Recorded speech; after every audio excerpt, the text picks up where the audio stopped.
Hello, everyone, and welcome to Film Etc., the only movie review podcast you need in life. My name is Mike Webb. I'll be your host.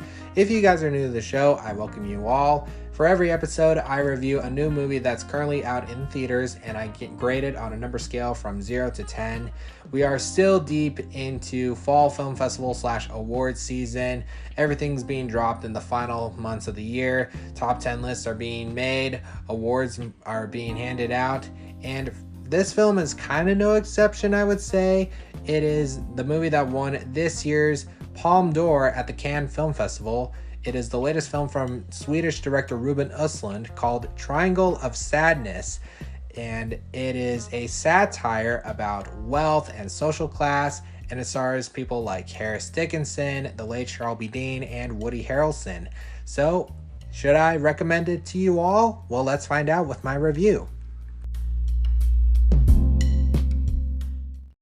Now, before we get into this review, I must cap you off with a warning. If you guys are new to the show, or if this is your first time, or if you need a little bit of refresher, I am diagnosed with autism, so you may hear my wording get jumbled up a bit. So I hope you all forgive me, and I hope you all enjoy. So before I get into this review, I want to give you guys a little bit of a caveat, if you will. After watching Triangle of Sadness, I thought to myself, I don't think you guys should watch the trailer for this movie because I think it gives away a whole lot in general. Like, even the last shot is even in the trailer. But I will say this, though. If you are interested in seeing this movie, I suggest you listen to my review first. And then, if you're interested in watching it, go find your local theater and find out when Triangle of Sadness is playing near you. And once you see it and you come out afterwards and form an opinion around it, you can even come back to this review and to see if my thoughts are exactly the way you thought they were intended. So yeah, I suggest you go into Triangle of Sadness almost not knowing anything about it, going completely cold. Afterwards, come back, and then you can form an opinion. So anyway, I hope I didn't ruin any of your guys' time. Just a little thing out of the way, and I hope you enjoy this review. Thanks for listening. Triangle of Sadness is the sixth narrative film from Swedish writer-director Ruben Östlund, and is his second film in a row to win the coveted Palme d'Or at the Cannes Film Festival, after his previous film The Square won that very same prize 5 years ago. Östlund is also known for his 2014 film Force Majeure, which was met with big critical praise, yet was later remade in English as the 2020 film Downhill with Will Ferrell and Julia Louis-Dreyfus. This film is divided into 3 parts where social hierarchy is turned upside down, revealing the tawdry relationship between power and beauty. Celebrity model couple Carl and Yaya, played by Harris Dickinson and Charles B. Dean, are invited on a luxury cruise for the uber rich, helmed by an unhinged boat captain played by Woody Harrelson. What first appeared Instagrammable ends catastrophically, leaving the survivors stranded on a desert island and fighting for survival. The film also stars Dali De Leon, Zlatko Buric, Vicky Berlin, Henrik Dorsen, Jean-Christophe Folly, Amanda Walker, Oliver Ford Davies, and Sonyi Mel. Now, I mentioned this movie won the prestigious Palme d'Or at this year's Cannes Film Festival. And for those of you who don't know, the Cannes Film Festival is one of the most elegant film festivals of all time. It's held every year in the month of May at Cannes in France. Filmmakers and celebrities from around the world get together to watch the finest art in the realm of film in general. Previous movies that have won the Palme d'Or, or the Golden Palm, range from classics like David Lean's Brief Encounter, Carol Reed's The Third Man, and Fellini's La Dolce Vita, to 70s hits like Robert Altman's MASH and Scorsese's Taxi Driver. Even Francis Ford Coppola won twice in that decade for both The Conversation and Apocalypse Now. And then you have more modern classics like Tarantino's Pulp Fiction, the Coen brothers' Barton Fink, Terrence Malick's Tree of Life, and Bong Joon-ho's Parasite. This is also Neon's third straight Palme winner after Parasite won the award in 2019, and last year's winner Titan from Julia Ducournau. Keep in mind, though, they did not have a festival because of the pandemic in 2020. And this is my very first Ruben Östlund film. I've heard of his work before this. He broke out out onto the filmmaking world with his 2014 black comedy Force Majeure, or known in its native Sweden as Tourist. It's about a family vacationing in the French Alps, and they're at this ski resort where they have this thing called controlled avalanches, so that because if it gets like too snowy up there and the tracks just like it doesn't surface with it, they just like have controlled avalanches. And there's and there's one that happens one day where the family is sitting at out on deck at this like resort, and the avalanches just like come hurtling down, but then it causes the husband to flee for himself over his wife and children. I mean, they make it all safe, no one is injured, but the wife questions why he did not help protect his family. And the film received a lot of critical praise and was shortlisted for the foreign language film category, becoming Sweden's entry that year. Östlund even made a whole video on YouTube called Swedish Director Freaks Out When He Misses Out on Oscar Nomination, where it's him and his producer Eric Hemmendorf reacting to the films to that film possibly getting nominated for foreign film, but it ultimately didn't. It's kind of hilarious actually. I actually have not seen Force Majeure, but I have seen its Hollywood remake known as Downhill from 2020 and stars Will Ferrell and Julia Louis-Dreyfus. It was directed by Nat Faxon and Jim Rosh, who made a really nice coming of age movie from 2013 called The Way Way Back. But for Downhill, I know Force Majeure has this like awkward humor around it, but since I've only seen the remake, it's trying to be more of a drama, yet it also wants to make you laugh, it's not it's not like that in a good way. And Force Majeure is like 2 hours long. Downhill is like a condensed 85-minute movie. And Julia Louis Dreyfus is okay. I like Miranda Otto's character whenever she appears on screen, but that's my 2 cents on that movie. And then Östlund followed that up with The Square from 2017, which became his first film to win the Palme d'Or at Cannes. That movie is a satirical take on the world of the art exhibition, and I know it stars actors like Elizabeth Moss, Dominic West, Clay Spang, Terry Notary. I've not seen it yet, but I could be interested in watching it after telling you my thoughts on Triangle of Sadness. And this movie, Triangle of Sadness, is a satire on wealth and social class. The term Triangle of Sadness is commonly used in the world of Botox, where it's nestled in between your eyebrows and the very top of your nose. I personally do not want Botox, and I have a sister in law who's an esthetician, and even she thinks that Botox is not good for your face. But enough about that. Let's get into the movie and let's talk about the story in particular. I mentioned it's divided into 3 parts, but we actually start off with this prologue where we see a bunch of male models auditioning for a potential brand. And in that room, we see some type of fashion correspondent who brings such gaiety and joy to his character. And he is interviewing the models and telling them on how whenever the models try to emote, whenever they think it's like an inexpensive brand or an expensive brand, whenever it's like expensive they have to be like all dramatic and serious, and then if it's inexpensive they just like smile and be gleeful and be happy about it.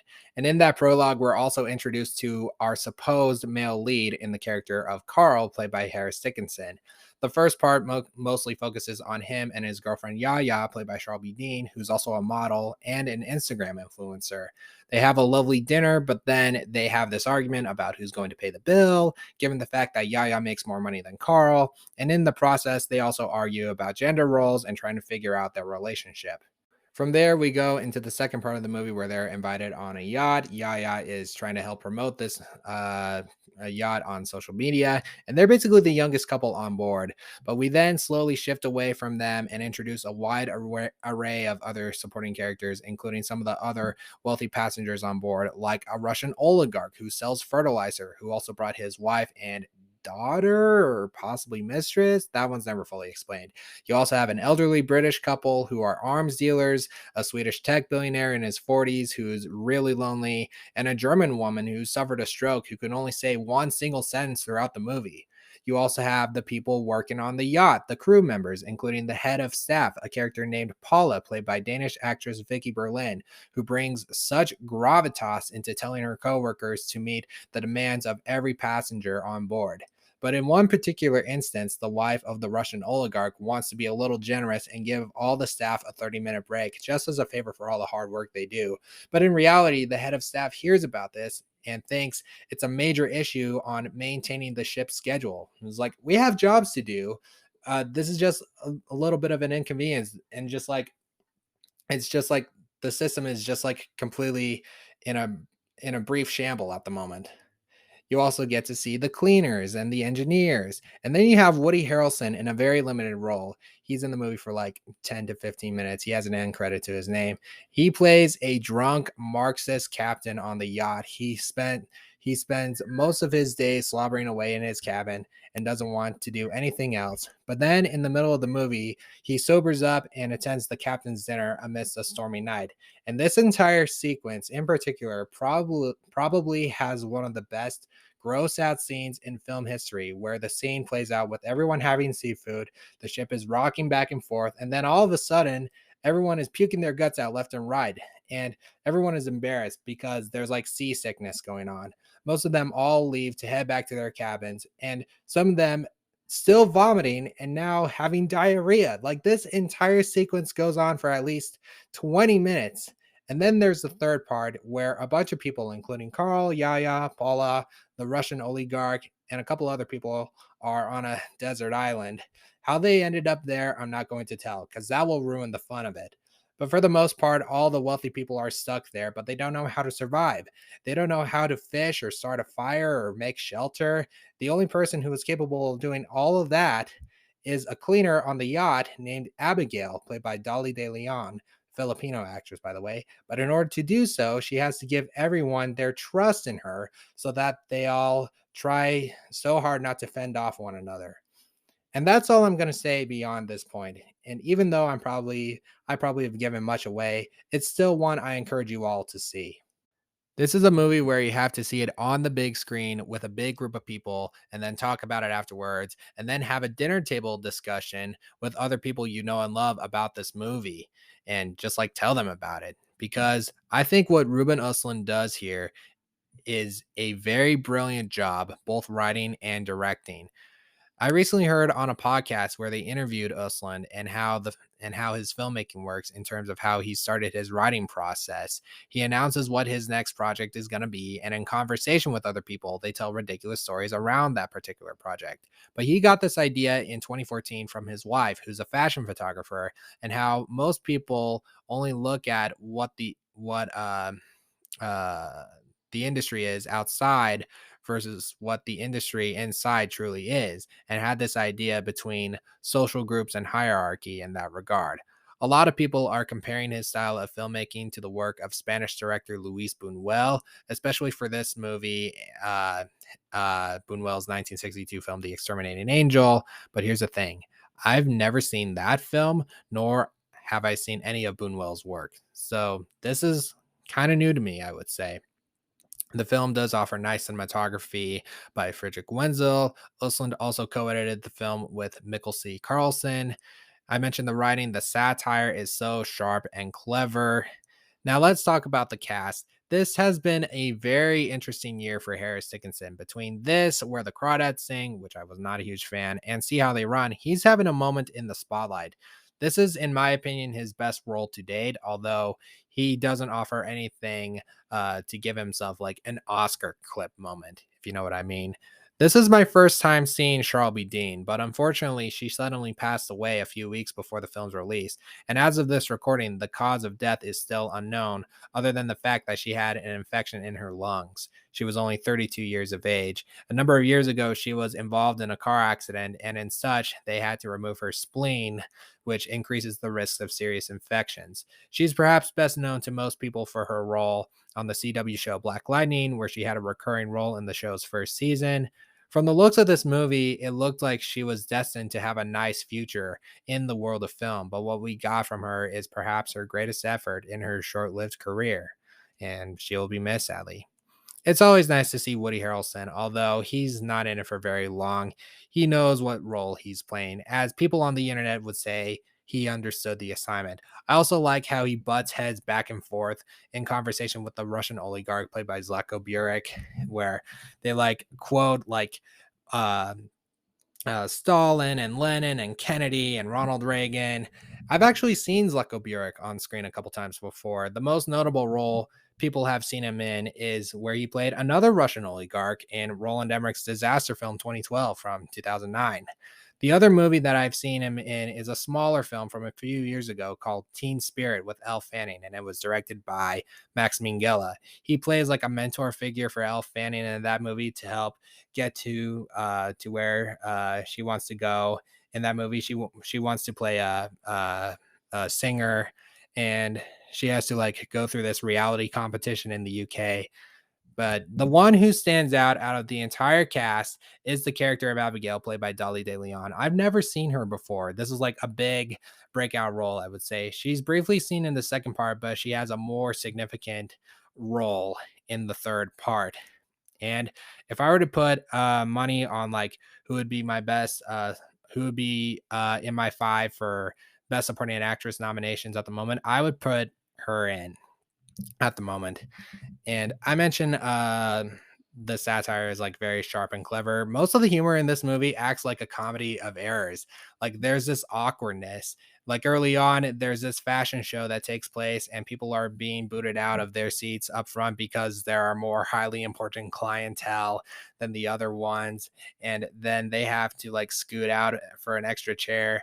And poor Harris Dickinson becomes the victim, where his chair was at the very end and he's just left standing. There's also another moment where during the dinner scene, the passengers are offered seafood like oysters and cooked squid. And then you see Woody Harrelson's meal, which is a burger and a side of fries. And his character says that he's not a fan of fine dining. Like that is like a laugh out loud moment for me. And I was worried about that whole captain's dinner scene where everyone vomits. If you have a weak stomach for those things, I don't blame you. I thought I was going to have the urge to vomit during the movie, but I can tell when it's completely fake. I was laughing throughout, was worried for a bit, but it didn't bother me. I can handle most gross out humor, but for the majority of films that I've seen that play out this trope, it's vile and repugnant in a very blatant way. Like the three movies that I've given a 0 to: Epic Movie, Ridiculous Six, and Holmes and Watson. They all play out that way. I'm just like, no. But this one I can handle. But there are other movies that uh, like to be vile and repugnant in that regard, like the director John Waters. I cannot watch a single movie of his because his ilk is of that trope throughout his filmography. I mean, with the possible exception of the original Hairspray from 1988. There's a critic I listened to on a podcast where he can tell the gross out stuff being fake, but whenever he like rewatches something like Jackass the movie, and when it gets to like the yellow snow cone break, he just retches and just can't physically handle it. There is a counter argument to be made about the extreme rich, but the majority here is that most of them like to flaunt around in their wealth. They're never frugal and completely dictating our ever growing capitalistic society. And it sucks. I mean, it may not be fair to everyone who agrees, but that's just the way it is, unfortunately. And this movie is not trying to say anything new about rich people, but it at least offers a different perspective, one that's coming from Ruben Östlund's mind. I mean, in this film, all the wealthy people are somewhat despicable, yet you're on board. Didn't mean to make that pun. You're on board with them throughout the movie.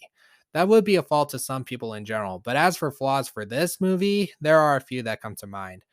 I mentioned both Carl and Yaya are having issues with their relationship, but throughout the second and third parts, each of them are a bit concerned that they could wind up falling in love with someone else. There's a scene early on in the second part where Yaya sees one of the crew members take off his shirt, but then Carl is frustrated about it. He tells Paula about this, and then in another scene, you could see that crew member being booted off the yacht. There's also a moment in the third part that made me feel a little bit uncomfortable. I mean, the movie's supposed to make you feel uncomfortable in a very good way, but that part alone just felt very icky. There's not a musical score to accompany this movie, but some of the music in this is very pop centric with a little bit of EDM. There are a couple song choices that they play in the yacht, and then they replay it whenever it's the next day. And that acts as like a bit of repetitiveness. I don't want to use the term nitpick because I feel like that's an act of self criticism in that regard. The last 25 minutes of this movie just drag on, trying to pad itself out. Don't get me wrong, I was liking this movie. really, really liking this movie. But yeah, it doesn't need to be 2.5 hours long. I'd be fine if it was just 2 hours exact or just pushing at least 210. And it ends kind of on a cliffhanger. You're kind of left with your mind trying to think what happens to all these characters, even though we kind of get like a clear explanation ending on uh on where it goes. I think those, but besides all that, I think all those flaws will probably be overlooked upon multiple viewings. Like, I want to see it again immediately. Ever since I got out, I've just been recommending it to everybody. Like, I want to take my parents, my brother, my sister-in-law, who I just briefly mentioned. Unfortunately, it's not doing as well as I wanted to at the box office. It just expanded to 600 theaters, but its per theater average is less than $1,000. But if you have the time and money, Triangle of Sadness is now playing in select theaters. Please check your local listings. I'm going to give it an 8.1 out of 10.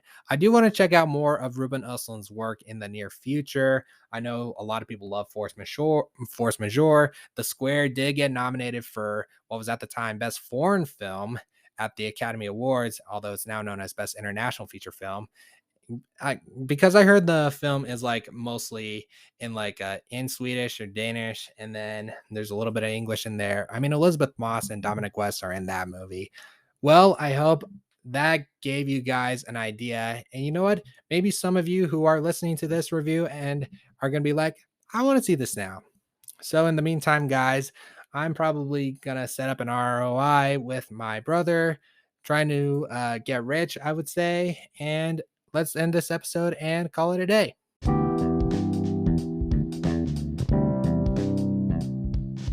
Well, guys, that's going to do it for my review of Triangle of Sadness. Have you seen this movie yet? If not, what are you doing? Go to the movie theater and find out if Triangle of Sadness is playing near you, because it is entertaining to watch.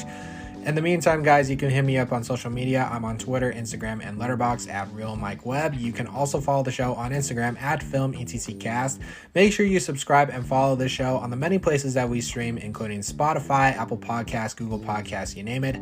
Leave a good rating, leave a 5-star review on our Apple Podcast page. That'll help get the show up to the top of the charts. Tell your friends, spread the word of mouth, share the show if you must. I'll be back soon with more movie reviews, but until then, I will see you all at the cinema.